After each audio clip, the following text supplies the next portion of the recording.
Welcome to this guided quiet time, written by Warren Walker and read by Warren Walker. Some would call this guided meditation, but I would call it guided quiet time simply because it is a time for you to be quiet and relax, but not emptying the mind quite like meditation is. This is different from most guided tracks, as it is not for you to ponder anything in particular or empty yourself. Rather, it's a time to just get lost in a fantasy world. If at any point during this reading you fall asleep, that's okay. This track was designed to be able to put you to sleep.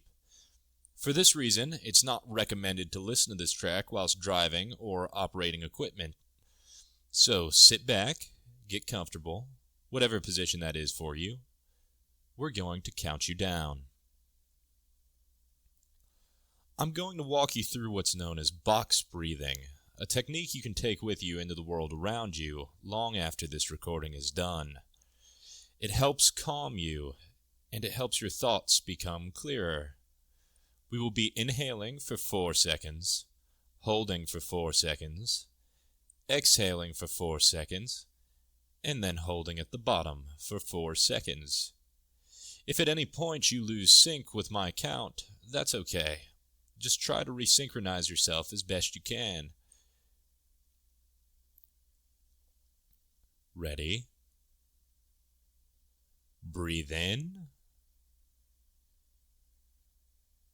Breathe out. Hold.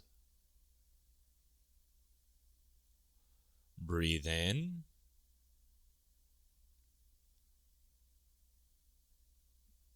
Hold.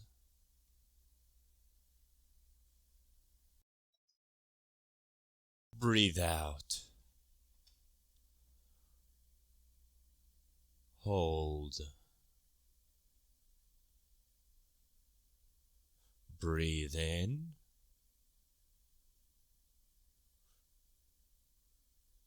Good job. Now I want you to imagine, as you inhale deeply, that you're inhaling a certain kind of mist. This mist gives off a purple-golden radiance, and as it spreads into your lungs and pumps through your bloodstream, your whole body begins to slowly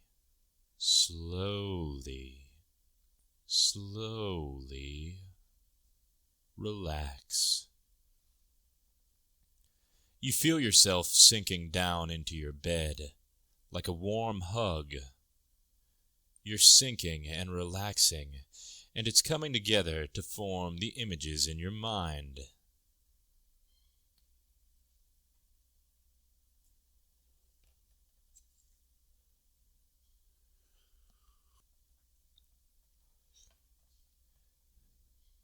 You see before you a set of golden stairs. The room is pitch black beside these stairs. There are 10 of them in total, so let's walk up together. Imagine in great detail the muscles moving in your leg as you take the first step. Good. Now the same for the second step. It's as though you're relearning how to walk within your mind's eye. Now taking the third step, you use a little less muscle as you regain your muscle memory. Your physical legs are slowly becoming a thing of the past, and all that exists is the legs within your mind's eye. You bring your leg up for the 4th step, slowly pressing your body upwards towards the 5th. You no longer have a physical set of legs. They're numb. They're gone. All that matters is the legs within this world you see in your mind's eye. All that matters is climbing these golden steps with your legs.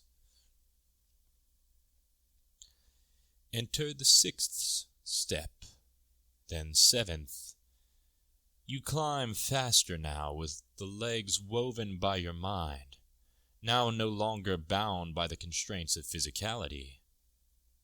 8, 9. It feels just like walking in the real world. So as you climb the 10th step, you feel yourself as nothing more than a pair of legs. There is a large golden set of double doors in front of you. You reach out with both hands, feeling relaxation flow through both arms as you gently pull on them. They're very heavy, and you feel your muscles strain, feeling the weight of your astral arms as you pull backwards. And slowly, the door opens. Shining golden light beams through. Now take your final step as you leave your physical body behind.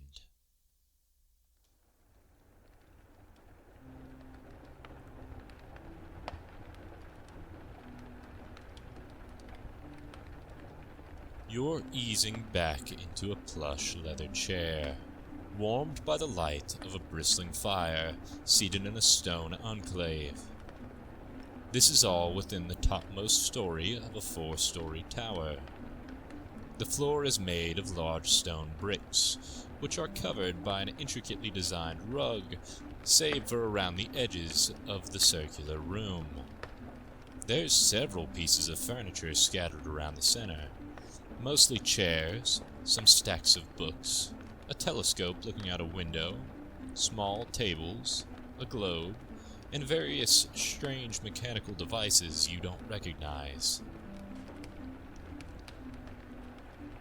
The walls are predominantly composed of bookshelves, only broken up by one of the 6 windows which tower over you, allowing the occasional crackle of lightning outside.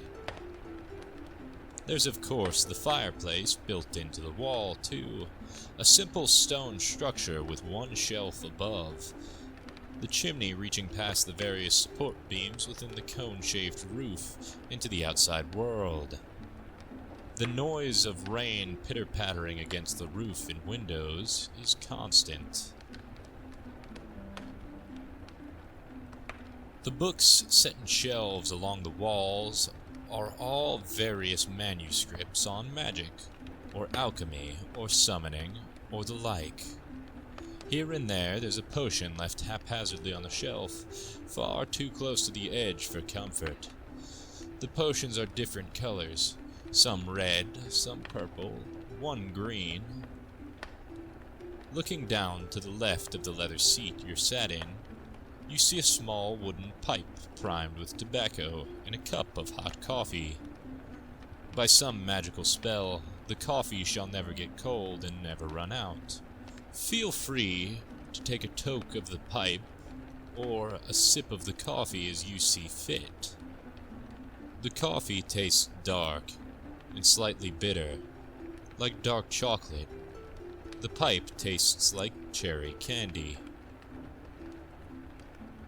There's an old wizard sat across from you in his own elaborate leather chair, toking a long pipe and blowing rings of smoke across the room.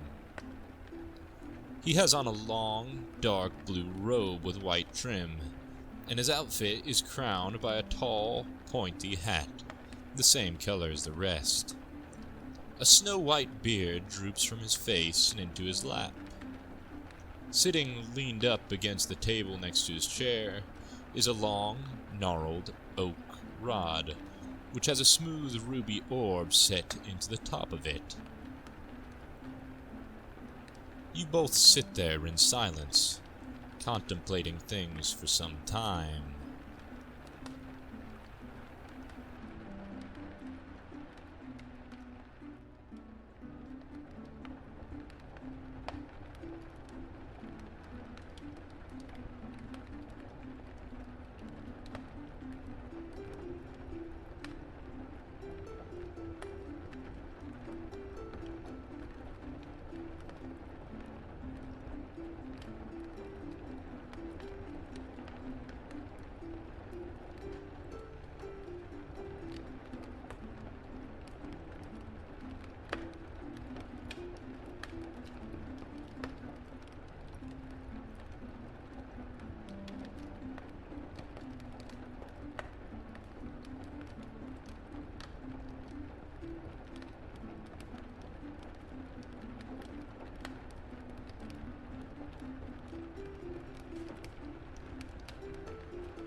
nice to have your company here tonight."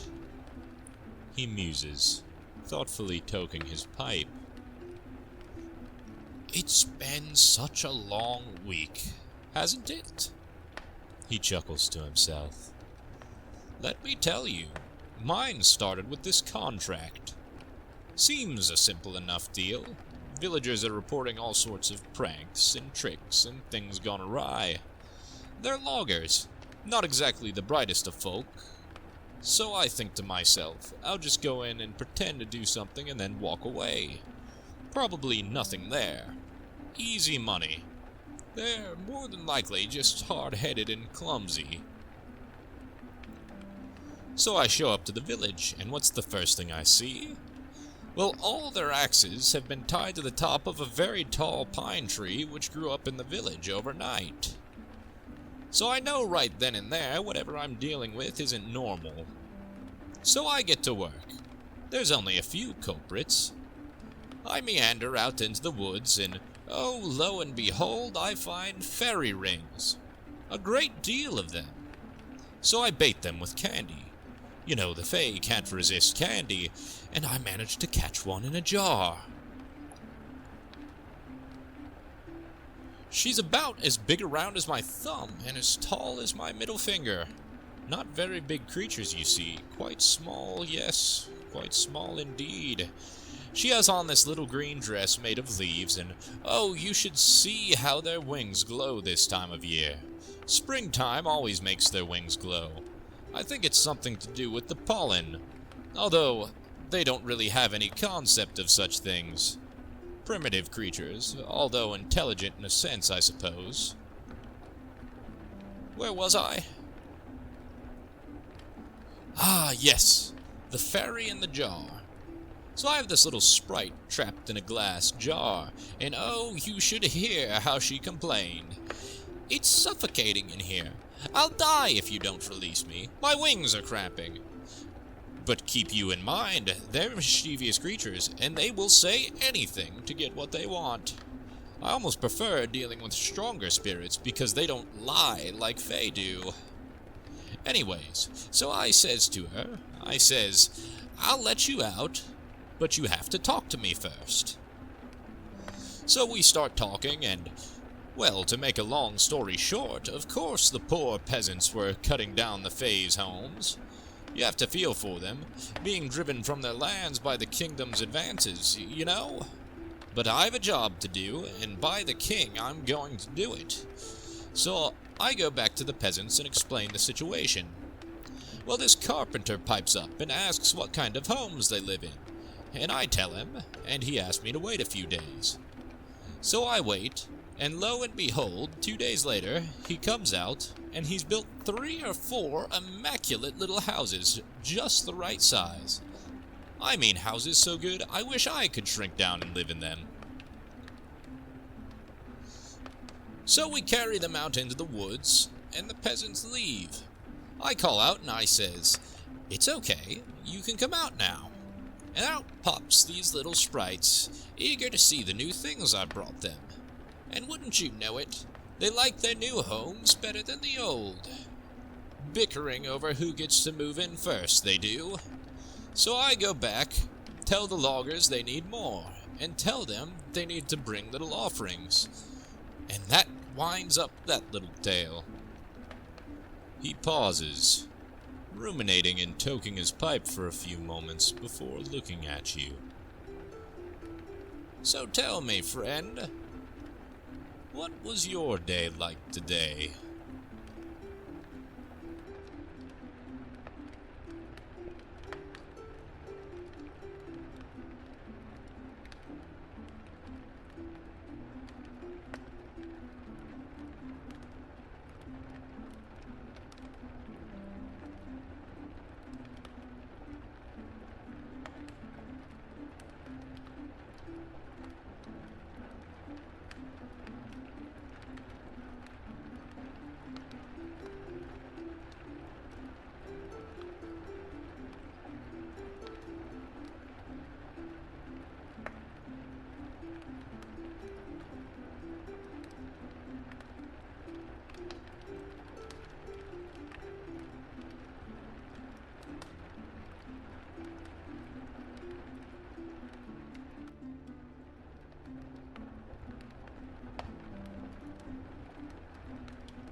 A smile slowly spreads across the wizard's face, his eyes beaming at you. Why, that's quite an intriguing day, friend. You know, sometimes the best days are the days where nothing at all happens. The ones you will most assuredly forget. All too often I fear we tend to forget the blessings that is a good, long, average, mundane, purely ordinary day. I tell you, when I was younger, I used to go in search of adventure. Yes. For example, there was this one time where I'd heard rumor of a particular orb being held within a particular dungeon. Now, I don't know if you're aware of this, but us wizards love our orbs. Nothing better to ponder, if I do say so myself. And I do. So anyways, I hear of this dungeon, and I enter in. And oh, the amount of goblin scat! You just know they've infested the place forever. Did you know they built nests like birds? Yes, they take twine and leather and bones and everything unsavory, and they build little nests to sleep in. Ha! I wonder if they lay eggs, too. Anyways, there's these nests scattered all about the place, and it reeks to high heavens. And I'm all alone, going down. This was back in my more adventurous and younger years, of course. Nothing but a magical torch to light my way. But I don't see any goblins, so I press on. And I go down about 3 stories, and there I am in the main chamber, and it's lit by this wonderful blue light, and you can just tell it's the orb, ripe for pondering. And that's when I see them, at least 30 head of goblins. And you think, goblins aren't the smartest little folk, and what are they doing? Are they dancing around it? Worshipping it? Nay, wouldn't you believe it, they're pondering the orb. All 30 of them, just sitting there pondering. Ha! What business does a goblin have pondering an orb? I dare say none. But there they are, just pondering away. So I think to myself, there's no way I can take on 20 goblins at once. Of course, nowadays, that's nothing for me. But back then, I was much younger, and not quite as experienced as I am now. So I start thinking, what's the easiest way to get them all out of here? And it hits me. So I start doing my little finger dances, and whispering my words of power just about as quiet as I can. And they're also busy pondering, they don't even notice. So next thing you know, I says to them, "Who dares ponder my orb?" Except it's not my voice, because I tweaked it a bit with my spell, so it sounds like some primordial daemon. When I tell you I've never seen goblins run so fast, oh, it was a hoot. All of them leaping up, scrambling over each other, trying to get farther and farther down the cave, hollering at each other in goblinese. You'll never see a scene so entertaining. And that orb, to this day, is still my favorite orb to sit and ponder.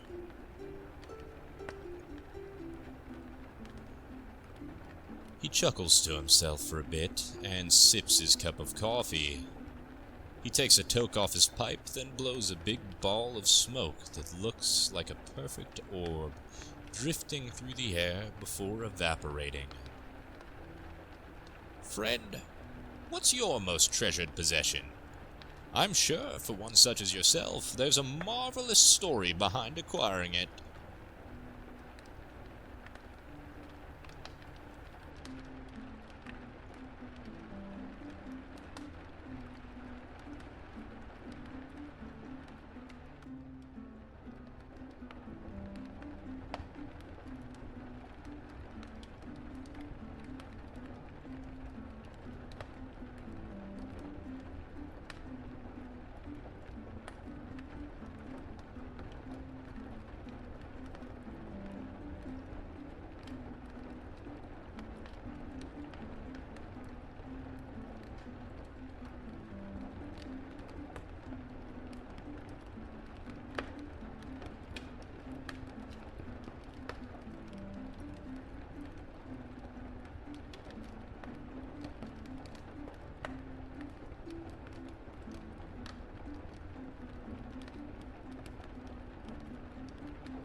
That's quite the tale, he proclaims, with a gesture of his pipe. Quite the tale indeed. Why, that reminds me of this time, and don't tell anyone this, for this was technically black magic. Well, I stumbled across this grimoire while on a quest, and it was just simply irresistible. I mean, the leather binding, the inscription, just the feel and smell of it. I just knew I had to have it. Of course, I never really intended to do anything but study it. But then, one thing leads to another, and well... So there I am in the basement, star drawn on the floor, circled in salt, eyes of newt at the points, the whole 9 yards, right? And I say the words of power, and the whole room glows green. Now mind you, right off the bat I'm thinking, that's weird, because I was attempting to summon a very purple entity. But I keep going, and all this green congeals into a thick smoke, and the room turns hazy. Now that's definitely not supposed to happen, so I stop. But, as it would seem, it was too little too late. All the smoke conglomerates within the circle, and wouldn't you know it, it forms a creature. Now I was trying to summon a very handsome genie prince who would grant wishes, but this was what I'm quite sure is the ugliest toad-human hybrid man has ever laid eyes upon. Full of warts, leathery, slimy green skin, sticks growing from his flesh like antlers, deformed and squat legs, huge hips, glowing yellow eyes, and arms that are just altogether too long. The wizard shudders a bit just imagining it. So I says to it, "You're not the genie prince." And it chuckles and says, "Haven't you heard of the myth of the princess and the frog? Of course, you foolish wizard. I'm not what you needed. You must render a kiss onto my forehead, and then shall I become what you seek." So me, being the fool I was, I stride forwards to give it a little peck on the noggin. And lo and behold, I mess up my salt circle, and the creature bounds free. It's laughing at me the whole while. "Foolish wizard, do you merely believe everything you read, and all that is told to you?" And this made me quite angry, and I'm not proud of this, but I took my staff and I thumped it right on the noggin. And you should have heard it howl, "Ha!" begging for mercy after one strike. So I oblige and relent my fury. And wouldn't you guess, next thing I know, it spits up foul-smelling bog water all over me. So I mean, I'm soaked to the bone, and my robes are ruined. And again it's laughing at me. "Foolish mortal, you're all so gullible." So I swing at it again and miss, and swing at it again and it hops out of the way, and my downstairs laboratory is now in utter disarray. Broken glasses, papers everywhere, spilled potions. I was furious. So with a wave of my hand and a word of power, I conjure up a small cloud of thunderheads and zap! Lightning strikes it right on the tush. Oh, you should have heard it howl. But I was not to be dissuaded this time, so I zap it again. And now he's begging me. "Please, please, I'll do anything. Just stop with that." But it's too late for mercy, so I says, "Go back whence he came." And oh, the excuses he brought up. So I zap him again. Ha! "I shan't go back. I shan't go back," the boggart cried. So I start whacking him over and over with my stick. And finally he says, "You meanie! You bad man! Curse your wretched world!" And in a puff of smoke, he's gone. The wizard smiles, twirling his beard. It took me weeks to clean up that mess. Needless to say, I burned that grimoire. Oh, yes. Never again, says I. Never again. But I do apologize, friend. I don't mean to drone on. Tell me, friend. Tell me some sort of mistakes you've made. Nothing serious. I'm sure the past has given plenty of opportunity to make light of oneself.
Ah, well, that is indeed a muck-up, yes.